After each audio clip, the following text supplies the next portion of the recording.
ไผเสียเท้าเนาะเท้ามันปากหวานเนาะนี่ก็มีคือสีบอกว่าได้ดอกนี่ไปใส่ดูโอ้หมอนี่มายางวนกับเอาทีมงานครับพร้อมนะคะถ้าเกียรติรุ่งนภาสั่งหยุดน้องๆต้องหยุดทันทีเพราะต้องเกรงใจเลยลูกเต็มที่เลยแม่เสียอยู่ลูกทั้งแม่ทั้งมูทั้งน้องเขามีกล่องเสียอยู่เต็มที่เลยอย่าเห็นในผิดหวังเท่าใจเย็นเท่าแม่หูเลยว่าหนูสิมีสเต็ปไหนเสียน้องเลยผู้ใดเสียไผ่เบิ่งเอาเด้อทีมงานค่ะโอเคพร้อมหว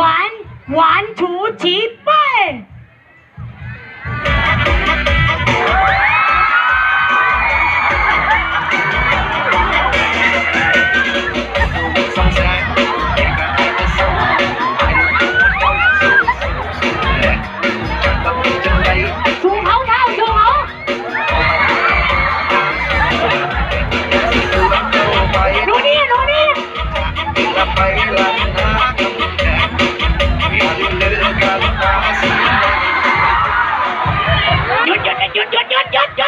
หยุดผู้ใดตีผู้นั้นแพ้หยุด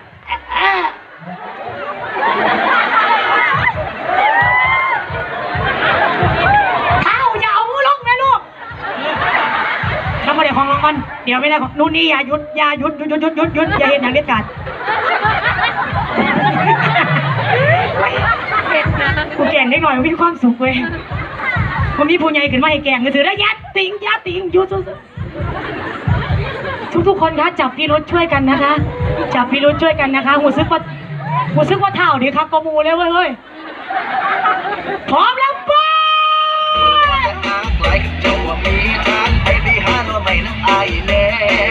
ขอแสดงแรงสุดขั้ว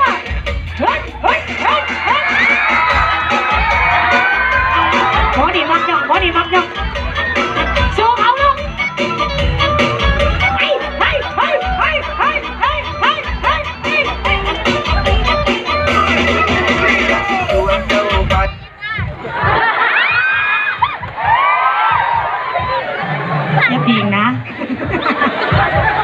ตีงเนี่ย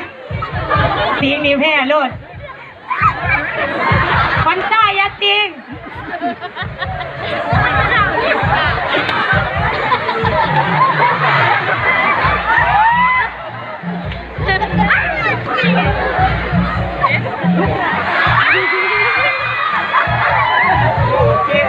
หน่วยการดีนะ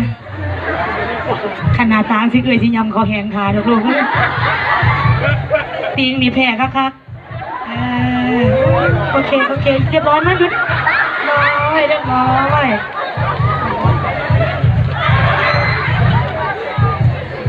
น้ำขึ้นน้ำลงโอเค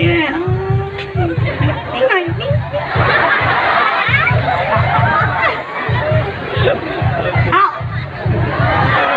สมาธิดีแห้ง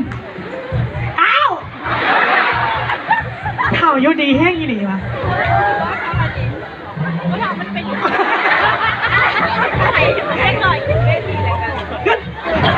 โอเคทั้งหมดแถวต้องบ่ได้ทั้งคนขาตีงหมดเลยเป็นจังไหนพี่น้องผู้ใดเป็นจังไหนของรางวัลชิ้นใหญ่สุดยอดเลยเท้าเป็นไหนลูกคือเจ้าแห้งแท้เอาเสียงปรบมือให้น้องๆเนี่ยค่ะแค่กล้าขึ้นมานี่ก็ให้รางวัลแล้วเพราะเขาจะแสดงความสามารถพี่น้องเพราะว่าเด็กน้อยที่กล้าขึ้นมานี่คือเด็กที่กล้าแสดงออกนี่คือเป็นสิ่งที่น่าชื่นชมนะคะดีใจน้ำคุณพ่อคุณแม่ที่เพิ่นสอนลูกได้เป็นตาหักตาแพงเนาะค่ะเอาอย่างนี้แล้วกันนะคะเดี๋ยวเรามอบของรางวัลเลยให้เท่าเพิ่นเป็นผู้เลือกเท่าอย่างไรยังลูกอย่างไรเอ่ยแดนเซอร์ใจเย็นน้องมันเยาวชนใจเย็นลูกใจเย็นน้องมันเยาวชนใจเย็นคิดหลายหนูเอายังเท่าถามแม่ก่อนบ่ลูกแม่อยากได้ยังแม่เอายังลูกเอาให้โอกาสไปถามแม่ไหมแม่เอายัง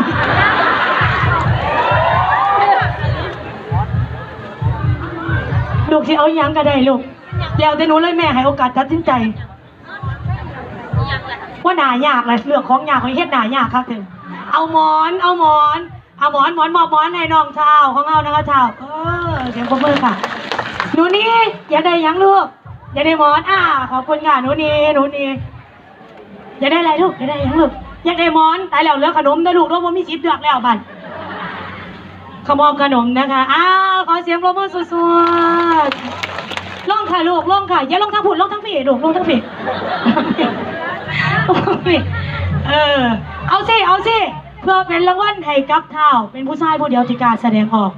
ตัวเองหอมแก้มเธอหนึ่งเอาปะเท้าเอาปะตายแล้วเด็กหน่อยพวกกล้าหอมคอยไปเท้ากล้าหอมแก้มเลยอยู่ปะขอลายเซ็นชุดมองเอาเด้อเด็กหน่อยย่อมขอลายเส้นบ่หอมแก้มกิกเด้อ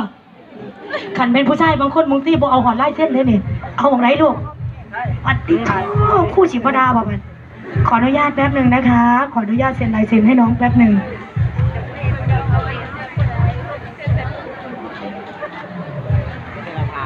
โชคดีหลาย